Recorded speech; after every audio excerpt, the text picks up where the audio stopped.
Hello guys! Welcome to another video, and today isa na namang part or isang episode natin dito sa Retro Bites. And today, ang magiging category natin is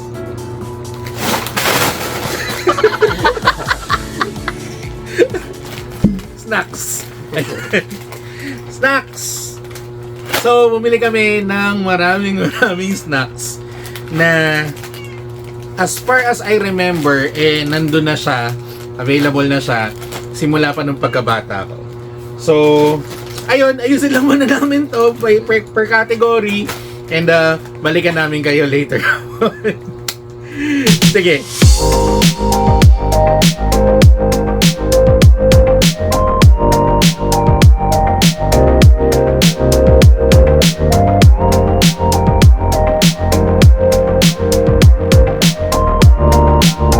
So, unahin muna natin yung chips. Ano yung una natin? Yung cheese ring. Hindi ko nga pala, well, alam nyo naman na yung mga ano nito, no? Yung mga lasa nito. Pero, bubuksan ko yung ano gusto ko. Pero ang dami nito. Hindi ko sila bubuksan, pero technically, papakita ko lang sa inyo. So, cheese ring, as far as I remember, ang commercial pa nito, nasa Channel 9, Channel 13, Regent, and meron tang tig-piso nito before, yung mga maliliit, if I remember correctly. Correct me if I'm wrong, lagay nyo lang sa comments. Pero ang natatandaan ko sa cheese ring, meron tong yung mga maliliit din. So, ayan. This is definitely more than 30 years. So, pasok na pasok to sa category natin. Next! Sweet corn, syempre. Sweet corn, isa sa mga pinaka-favorite ko na binibili dati. Tig-piso. Yung lalagyanan niya, ginagamit namin kapag ka naubos na, ginagawa namin doon, either ano ba siya, yung para sa sipa, yung nilalagay doon sa tanso, sa gitna, kasi maganda, mahaba yan yung plastic ng sweet corn. O kaya kapag di naman kami magsisipa, ang gagawin namin, papaputokin lang namin yan para papahanginin. Kapag ka napahangin na, ayun, biglang aapakan na lakas ng putok. Lakas ng putok na to. Lakas bumutok. Yan sweet corn. Good to. Okay yan. Oy! Tommy. Favorite ko rin to, Tommy. Piso, no? Piso na yata yung talagang bentahan nito minsan, well actually hindi naman kami nagbabaon ng Tommy nung kinder. Pero kapag hapon or bibili ng mga chicheria, ayan. Isa sa number 1 to, Tommy. Sabi ni Amy, amoy amoy putok daw. Pero masarap to, Tommy, of course. Next, ayun, Kobe. Ayun Kobe. Yung Kobe, actually akala namin nawala itong Kobe na to. Kasi parang hindi siya naging available, or baka dito lang sa area namin. Pero, ito yung, parang French fry. Nakalagay, French fry style. Savory, medyo salty, and Kobe. Hindi ko masyado nabili, pero okay din. Paminsan-minsan nabili rin. Next, Nutri-Star. Nutri-Star, hindi ko alam kung same lang yung gumawa nun, yung mga Nutri-Buns dati. Nutri-Snack na nakalagay. Nutri-Star. Tig-piso rin, madalas. Yan, tig-piso. Ito yung mga kasabay ng mga Tommy. Pero I think mas matagal na to or mas matanda itong Nutri-Star kasi sila kuya alam ko nung bata pa sila meron ng Nutri-Star. So this is I think more than 40 years na si Nutri-Star. Next, Snaku. I think lahat naman yata sila meron yung mga tig-piso. Ganon. Pero to, nakalagay rice crackers, vegetable flavored. Pero siya salty style ng snack. Oops! Nagaraya. Ito, hindi naman ako masyado nabili na nagaraya before kasi parang hindi ko lang kung piso o dos ang isa. Tapos matigas. So medyo nahihirapan na, lalo na ngayon. Nahihirapan akong kumain. Pero ayan, isa sa mga parang nuts style na pagkain. Hey!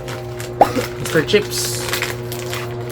Hindi ko matandaan kung meron sila nito kasabay nung Chippy.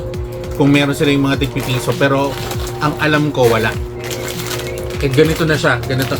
Pati yung design ng Mr. Chips.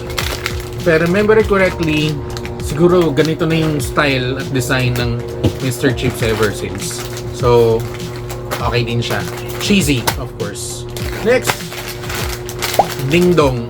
Ito, hindi, medyo nagtatalo pa kami nung kino-conceptualize namin itong vlog na to. Nagtatalo pa kami ni May kung talagang luma yung ano.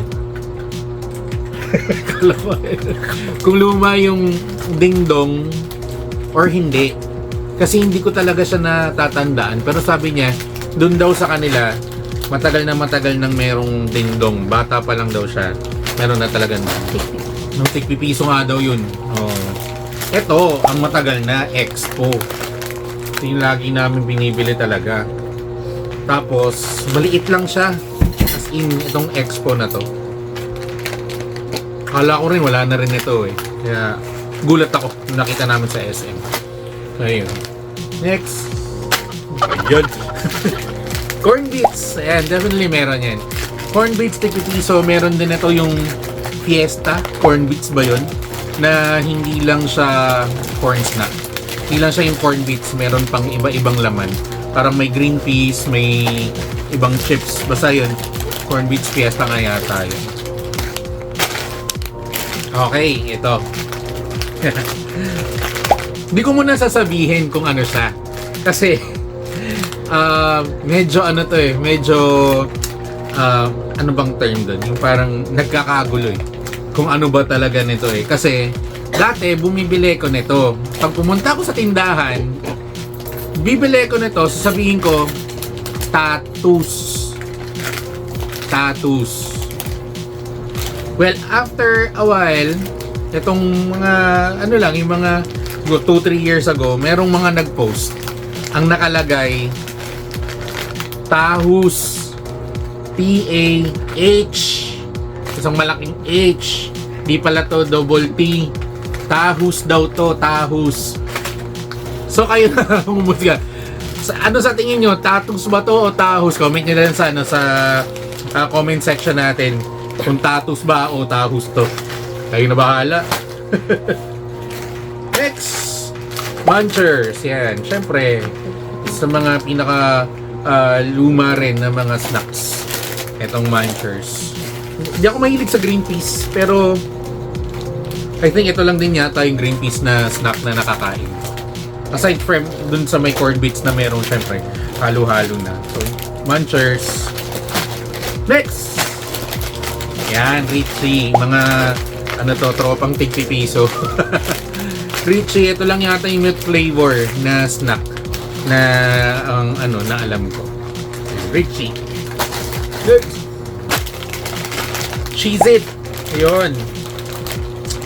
Cheez-It, hindi iba yung lasa ng pagka-cheese nitong Cheez-It compared sa cheese ring. Tsaka sa ibang cheese flavored na ano na snacks. Eh, hindi ko alam kung bakit. Wait lang. Hindi ko alam kung bakit, pero ayun, hindi ko masyadong trip si Cheez-It. Pero meron naman at nag-ano ko, kikrave ako ng snack. Kainin ko pa rin yan, syempre. Next, yun, Peewee. Ito, tig-piso. I-start ko lang. Yeah, ayan. Peewee, tig-piso. Ito, Pizza Supreme. Actually, naghahanap kami nung color red, which is the barbecue flavor. Or yung original. Kasi ito, yung color red yung talagang ano eh, yung nauna. Mga tig-piso rin siya. Pero wala kami makuhang maliit eh. Wala naman mahilig din kumain ng Peewee. So, maliit lang. Kaya, ito pa rin. Syempre, old school pa rin yan. Next! Oh, yun! Moby. Favorite. Isa sa mga pinaka-favorite ko rin, syempre. Sino ba naman ang hindi may gusto sa Moby na parang kapag kinain mo, parang wala lang din. Hindi mo malaman kung bakit bigla na lang natutunaw. Moby. Ngayon, meron siyang caramel flavor, pero syempre, original nito is the chocolate one. Uy! Ito, ang Oishi. Na Oishi talaga. Oishi. Yan. Yung tipipiso na ganito, yun yung talagang kinalakhan namin. Ito madalas na kinakain namin. Asian prawn crackers. Of course, cheapy. Tulad nung Mr. Chips. Hindi ko matandaan kung may tig-pipiso siya. Parang ganito na lang talaga yata kalaki yung binibenta before. Parang tig-3 or tig-5. Parang ganon, I'm not sure.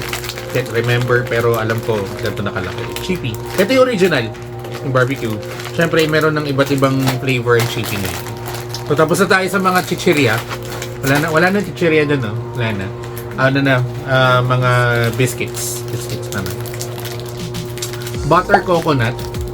Yan.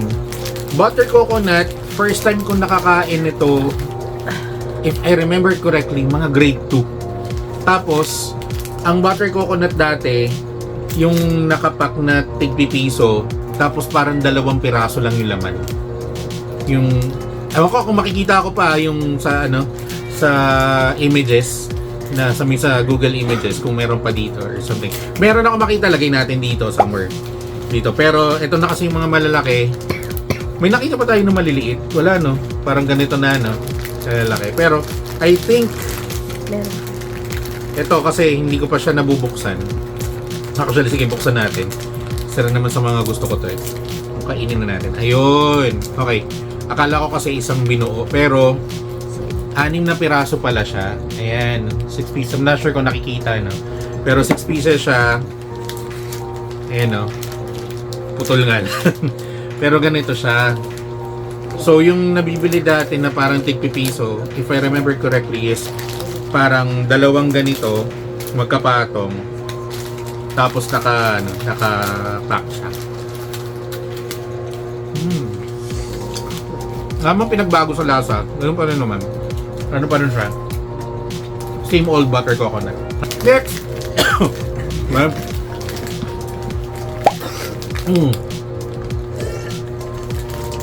Ice gems.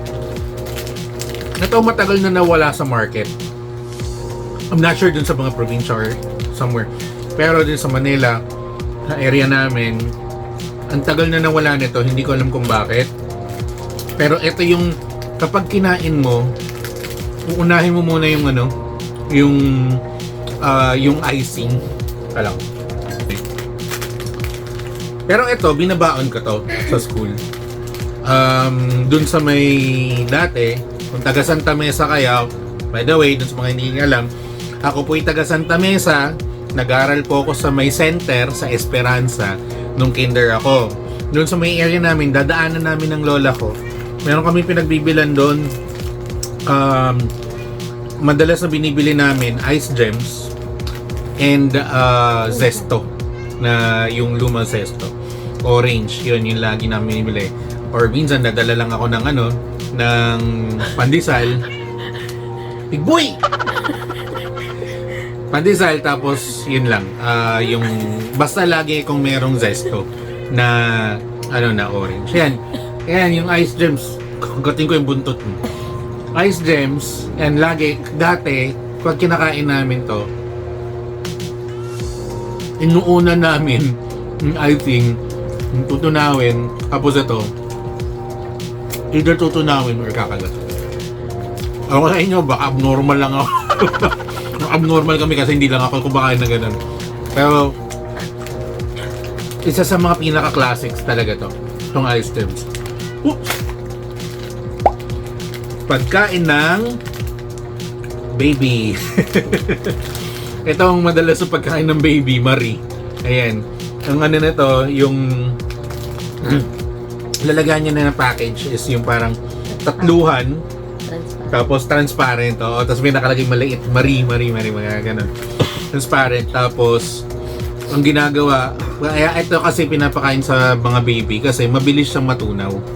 Madali siya madurog, madali siya matunaw. So pag kinakain ng baby, hindi siya, kumbaga, hindi mahihirapan tumunaw or tunawin ng baby yung pagkain. So ito madalas nang kinakain or mga may sakit. Marie. And dito muna yung Marie. Next. Oops. Hyro. Ayan. Hyro. Dati, nagtataka ako, akala ko orange flavor. Orange yung kulay. Siyempre, bata ka, akala mo talaga kung ano yung kulay nung package is yun yung flavor. So, akala ko talaga orange. So, hindi mo siya orange. Chocolate flavored sandwich cookies ang nakalagay. Pero, may distinct na lasa ang Hyro. Kumbaga, kapag nilagay mo siya katabi ng cream o ng Oreo, ano ba bang merong ganito? Fita? Hindi ay fita. Presto. Presto. Ayan, Presto, Bingo. Tapos ito, Hyro. Pag kinain mo yung Hyro, alam mong Hyro. Hindi siya, hindi mo siya mapagkakamalang iba. Sunod ko nang kakainin ito. Pero, yan, Hyro. Isa din sa mga binabaon ko before. Next. Okay. Hello Panda. Ayan. Ang Hello Panda, hindi namin to madalas na nakakain kasi mahal. Dati walang ganito kaliit na Hello Panda. Ang meron lang nito yung box. Actually hanggang ngayon naman merong box pa rin. Pero gumawa sila ng something na mas affordable para yung iba na hindi naman talaga gustong bumili ng malaki, meron silang option for maliit. Hello Panda, gustong gusto ko to, yung pagkain to. Even today, actually, hanggang ngayon, gustong gusto ko pa rin talaga na to. Yun lang talaga is medyo pricey. Medyo pricey lang talaga yung Hello Panda. Kaya, hindi namin madalas na nabibili. Especially nung bata pa kami, hindi naman kami mayaman.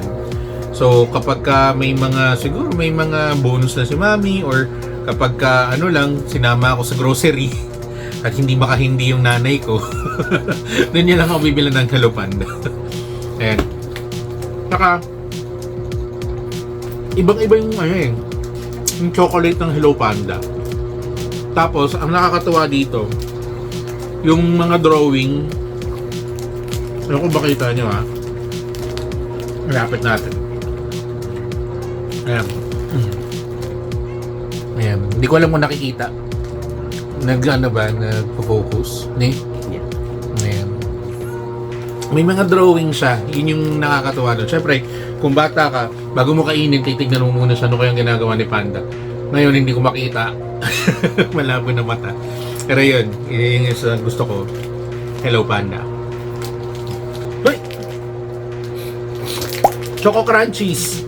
Choco Crunchies. Alam mo sa ganito, yung mga Fibisco products. Kapag nakikita ko ng mga Fibisco products, ang lagi ko naaalala is yung binibilhan namin na factory ng Fibisco sa may Sheridan, may Mandaluyong. Bakit? Nung bata ako, kasi ngayon hindi na yata sila nagpapapasok. Pero nung bata ako,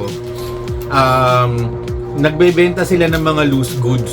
Yung loose goods, ito yung mga hindi tama yung pagkakahugis or hindi tama yung pagkakalagay ng chocolate, kumari dito sa Choco Crunchies. Basta out of shape, kumbaga ganun. Pero pareho pa rin.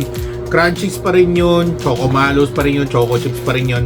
It's just so happen na hindi talaga pasok sa quality check nung company. Kaya ang ginagawa nila, instead na itatapon nilalagay nila yan sa isang transparent na bag. Lalagay nila yun, tapos naka per kilo na siya. Dati nung nagtatrabaho ako sa TP, yun yung first time, nakamotor pa lang kami. Pupunta kami ng asawa ko sa doon sa factory. Punta kami doon ng 4:30, 4 o'clock, 4:30 in the morning. Kasi kapag na-late ka ng punta, late ka mabibigyan ng number. Kung swerte ka. Pero kung late ka talaga, hindi ka na mabigyan ng number kasi limited lang yung binibigyan nila per day. Tapos parang lang yun, di ba? May day lang, parang Wednesday, Thursday, parang Tuesday, Thursday, something like that. Pero bibili kami niyan. Siguro, ganito, 20 packs, no? Mga 20 packs ng Choco Crunchies, tapos parang nasa 250 grams or 500 grams yung per pack na ganito. Tapos bebenta namin yan parang 90 or 100, depende. 90 kapag babayaran mo na ngayon, 100 kapag babayaran mo siya sa, ano, sa sahod. Ayan, Choco Crunchies, ang pinakamadalas namin binibili nun is yung Choco Malos tsaka Choco Chips. May paminsan-minsan na ano, na Pretzel, yung kahaba. pretzel. Ay, yung ano, yung pretzel na merong chocolate. Hindi naman sa Fibisco kasi sa labas lang natin yun eh. Pero din siya. Meron ba? Tsaka Hyro na walang palaman. Ayan, Hyro na walang palaman. Pati Hyro na may palaman. Meron din. Tsaka minsan yung ano, yung club ay hindi, soda. Soda biscuit na. Ayan, yung mga ganun. So, hoy! Curly tops. Pero syempre, meron pa isa nito, yung flat tops. Actually, ngayon ko lang napagtanto, no? Sabi ko sana, ano ba pag nagkaiba ng flat top tsaka curly top? Literal na yung top, curly. Yung isa, flat. Kaya no, dyan sa may picture makikita ninyo. Curly yung top ng ano, ng curly top. Tapos yung flat top, flat lang. Pero to, yun pinaka gusto namin na, ano, na chocolate candy. Pero mahal eh. Mahal kasi piso isa, tapos may mga mabibili kang mga tig 50 dati or 25 cents. So, syempre, bata, binigyan ka ng ano, may natirang baon sa'yo, 5 piso, mga ganun. Or 10. Doon sa mga natira mo, bibili ka ng mga chichirya, tig piso, bili ka ng soft drinks, tig 4. Pop yata yun, 4 pesos, no? Yung pop. 4 pesos na pop o kaya 5 pesos na ano na Sarsi. Yan. Tapos syempre kung bibili ka ng ganito piso isa, mahal. Doon ka lang sa mga tig 50 centimos na mga chocolate din naman. Next, ito, ayan, picnic. Ayan. Meron dapat akong bibilhin na isa pa, Planters.